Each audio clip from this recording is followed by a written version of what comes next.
আসসালামু আলাইকুম, আমি Mohammad Faruk Hossain, registered pharmacist, Bangladesh pharmacy council. আমার আজকের টপিকস হচ্ছে এজ রিলেটেড মেডিসিন কন্ট্রাইন্ডিকেশন বা কোন বয়সে কোন মেডিসিনগুলো সেফ না বা কন্ট্রাইন্ডিকেট করবে।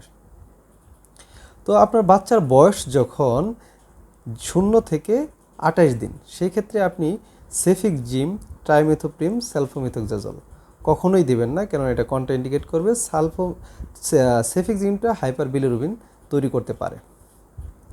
এখন বয়স যখন 0 থেকে 6 মাস, সেক্ষেত্রে আপনি কখনোই লাইভ অ্যাটেনুয়েটেড ইনফ্লুয়েঞ্জা ভ্যাকসিন দিবেন না, কেননা এটা কন্ট্রাইন্ডিকেট করে। আর 6 মাস বা তার কম হলে বাচ্চার বয়স, সেক্ষেত্রে আপনি ব্যথানাশক ওষুধ হিসেবে আইবুপ্রোফেনটা দিবেন না, কেন এটা কন্ট্রাইন্ডিকেট করে। আবার বাচ্চার বয়স যখন 4 বছর বা তার কম, সেক্ষেত্রে আপনি ডেক্সট্রোমেথরফেন দেবেন না, এটা কন্ট্রাইন্ডিকেট অবশ্যই করবে। আর 2 বছর বা তার কম হলে আপনি কখনোই প্রোমিথাজিন দেবেন না, কেননা প্রোমিথাজিনটা আপনার ফেটাল রেসপিরেটরি ডিপ্রেশন তৈরি করতে পারে।